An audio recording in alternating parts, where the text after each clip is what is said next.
De acuerdo con lo anterior, entonces la actividad y su relación con el desarrollo cognitivo es orientada a partir del pensamiento y del lenguaje como dos procesos importantes que dirigen la conducta de manera significativa en este sujeto. ¿Qué quiere decir esto? Que acción y pensamiento y lenguaje están entrelazados y que son lo que le permite construir y adquirir un sentido frente a las acciones que el individuo desarrolla. Por lo tanto, el propósito de la actividad que propone el otro al niño debe tener una intención, un sentido, unos propósitos que tienen que ser manifiestos y que le permitirán de manera mucho mejor interiorizar esos procesos culturales y sociales establecidos. Aquí aparece una noción importante que es la noción de sujetos aprendices. La noción de aprendiz puede considerarse como un modelo de desarrollo cognitivo del niño. ¿Por qué? Porque nos está mostrando que el niño tiene un papel activo y el sujeto en general en la manera como organiza su propio desarrollo, que también en ese proceso de desarrollo la participación con otros es muy importante, que ese otro le va a permitir mediar su proceso de aprendizaje en relación a lo que lo rodea en el mundo, pero a su vez aprende a través de los otros porque aprende maneras particulares al hacerlo. No es una copia de lo que el otro hace, sino que es una reconstrucción de lo que el otro le ofrece. Las tareas y las actividades también son socialmente organizadas y somos aprendices de manera permanente justamente porque el contexto es cambiante, porque nuestras historias se van transformando como sociedad, como cultura y de acuerdo con ello, pues esto nos reivindica esa posición de sujetos aprendices. Es importante también reconocer esa noción de sujetos aprendices. ¿Por qué? Porque estamos también teniendo en cuenta lo social como un elemento importante y aquí juega un papel también importante las tecnologías y el impacto que hoy por hoy las tecnologías y a lo largo del desarrollo de nuestra especie en general y nuestra evolución ha estado justamente relacionada en cómo el ser humano crea, innova, ¿sí? Y propone herramientas que permiten transformar el entorno. Y esto tiene unas habilidades, perdón, unas implicaciones, un impacto en las habilidades y destrezas que construye el ser humano. Por lo tanto, esto propone metas importantes que tienen un impacto en el desarrollo cognitivo del sujeto. Este concepto de aprendices tiene el valor de que no incluye solo un único experto, sino a un número mayor de personas y aquí es donde ese esfuerzo individual y social toman un valor importante y si nos pensamos esto desde el aula, implicaría entonces promover desde esas posturas constructivistas actividades culturales que estén relacionadas no solo con contenidos, con objetos propios de los campos de conocimiento, sino también que esa aproximación a esos campos de conocimiento estén mediada por actividades de pares, compañeros del mismo nivel, ¿sí? Que participan mutuamente y que son mediadores de ese proceso nuevo de dominio, de conocimiento y de habilidades. El maestro que se considera experto claramente es más hábil que los pares y de acuerdo con ellos un mediador que posee una visión más amplia y que desde esa visión más amplia es capaz de comprender no solamente el objeto de conocimiento, sí, que va a proponer a su estudiante, sino también de comprender cuáles son esas mejores maneras de promover ese proceso de aprendizaje. Entonces, claramente es importante aprender, sí, pero ¿cómo? Ese es el elemento que es clave en este proceso de aprendizaje abordado desde la postura constructivista. Solo mediante estrechas colaboraciones, entonces es probable que los pares aprendan lo que quizás su maestro incluso también desconoce. Fíjense que el maestro puede ser más hábil y puede tener una mirada mucho más amplia, pero también puede desconocer algunas otras cosas que desde las generaciones, por ejemplo, que tenemos hoy por hoy, este maestro también es un sujeto que aprende y que aprende de lo que sus estudiantes producen en el aula. Se trata de unir los esfuerzos tanto de los estudiantes, de los niños, de los sujetos y de quienes los rodean con el fin de ampliar su conocimiento y de enriquecer las destrezas mediante la participación guiada, es decir, la participación con otros y a través de otras que exigen poner en práctica esas destrezas culturales. Para ir concluyendo entonces esta presentación que ha sido introductoria, amplia, ¿sí? Tenemos que mirar estos varios elementos que les estoy compartiendo en esta diapositiva, y es que la resolución de problemas que produce el sujeto, que produce el niño, se produce en situaciones de contextos sociales que le propician oportunidades para aprender, para que existan intercambios sociales. Y aquí hay un elemento distintivo importantísimo de esta postura constructivista, de la postura tradicional conductista, y es que ese conductismo niega el error, mientras que aquí el error es una fuente de aprendizaje y esto es muy importante, y a partir de ese ensayo y de ese error que voy construyendo con otros, se conciben y se promueven nuevas formas para aprender.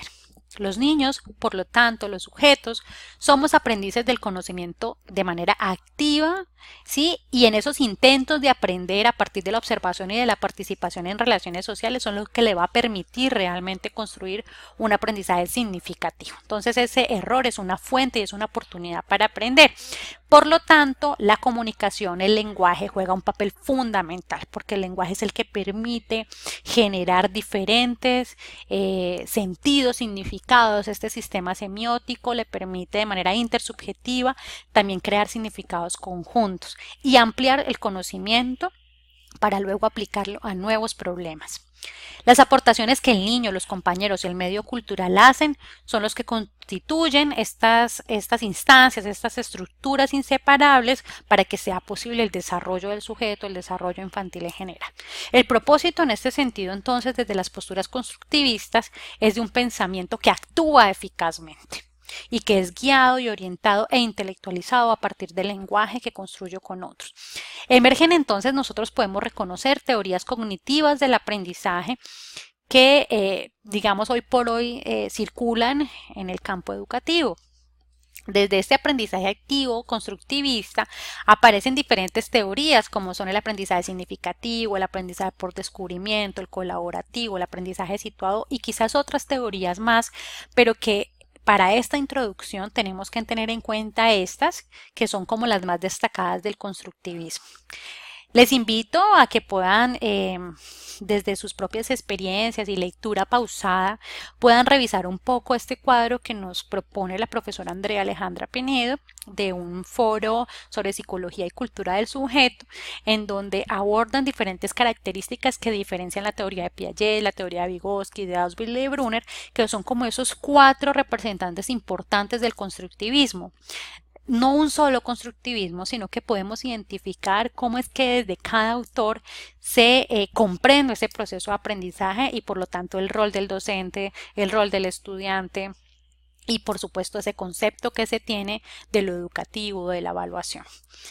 Más que en este momento encontrar la definición profunda de cada teoría, lo que interesa es reconocer que hay una mistura de posibilidades y que desde el constructivismo estamos llamados a transformar nuestro proceso de enseñanza-aprendizaje en justamente enfrentarnos a la pregunta ya no qué enseñar, sino cómo enseñarlo.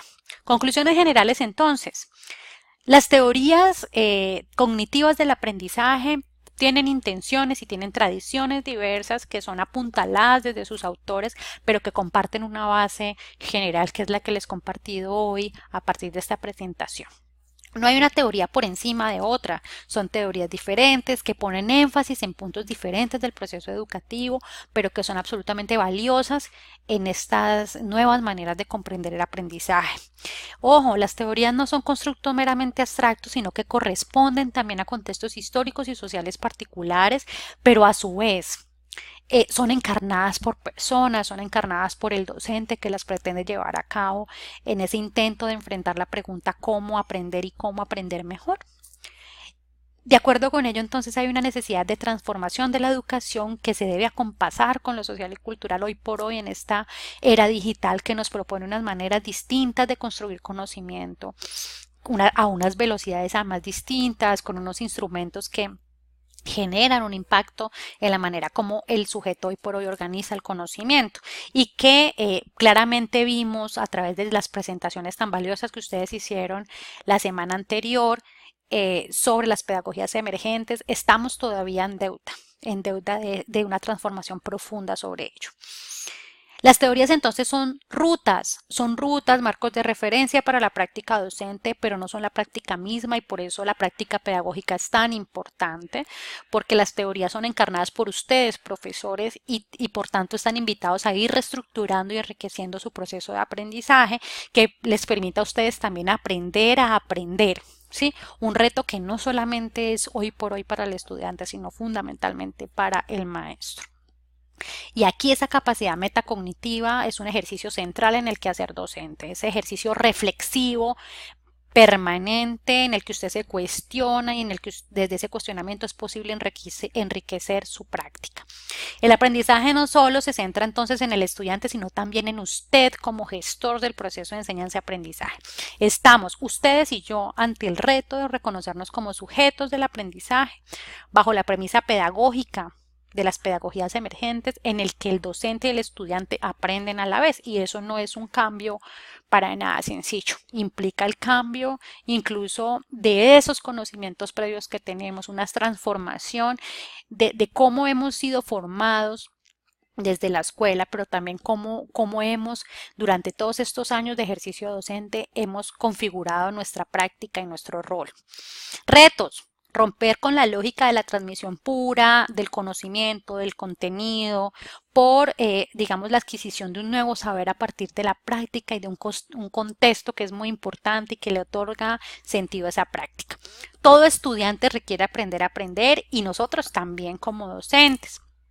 Por eso, hoy por hoy el reto en nuestra era digital no solamente es ya el contenido, sino en que él pueda desarrollar destrezas para seleccionar, configurar diferentes maneras de entender el conocimiento y hacer lectores permanentes, críticos, cuestionar la literatura, los mismos paradigmas científicos. Lo anterior también nos permitirá a un nuevo docente, un profesional, generar soluciones para diferentes problemas de diversa complejidad. El docente entonces tiene el reto de responder a las nuevas condiciones de esta mirada, ¿sí? A proponer situaciones, digamos, que rompan con lo rutinario, con lo conocido, que le impliquen a usted también pues ese proceso de transformación permanente por problemas nuevos y desconocidos. Eso genera miedo, genera tensión, pero creo que es una gran oportunidad para todos, como lo que estamos viviendo hoy por hoy a través de esta maestría en educación mediada por las TIC. Todo lo que nos ha producido, esto es un problema nuevo para todos, tanto para ustedes como para mí, en el que estamos construyendo saberes bastante interesantes y valiosos. Es importante entonces comprender el desarrollo más como un tipo de acción reflexiva y crítica que como una acción técnica y distante y ajena a opciones sociales y éticas. Hay que contextualizar, dotar de sentido nuestra práctica docente y quiero cerrar con algunas frases que cité del blog de Carlos Magro, que fue uno de los invitados a leer la semana anterior sobre las pedagogías emergentes. Educar no es adquirir competencias ni transmitir conocimientos escolarizados, ¿sí? Educar es pensar, es aprender a pensar, dar al otro, compartir con el otro, es invitar a que el otro tenga algo por pensar, algo por escribir. Si yo simplemente transmito conocimiento, me estoy basando nuevamente en un paradigma mecanicista, transmisionista, en el que yo no le doy a pensar nada al otro, sino que se lo doy completamente todo. Enseñar es dar, pero a la vez es darnos a pensar. Frente al ingente consumo de información de las tecnologías, por ejemplo, que hoy nos provee, frente a ese adiestramiento en competencias y habilidades para el mercado que hoy es cada vez mayor y cada vez más se le demanda a la escuela, frente al formateo de las mentes de la esfera mediática que a veces pone a las TIC como un asunto más a criticar, a reflexionar, ¿cierto? En el ámbito educativo, más allá de simplemente una técnica, frente a ese consumo acrítico a veces de esas tecnologías de la información, es importante que hoy reconozcamos en las tecnologías un gran desafío, ¿sí? Un gran desafío en poder reconfigurar las maneras como entendemos el espacio, el tiempo, el proceso educativo, la relación y el vínculo. Agradezco la atención prestada, los invito y las invito a que por favor lean los dos textos que he propuesto para esta semana y que desde allí puedan construir sus mapas conceptuales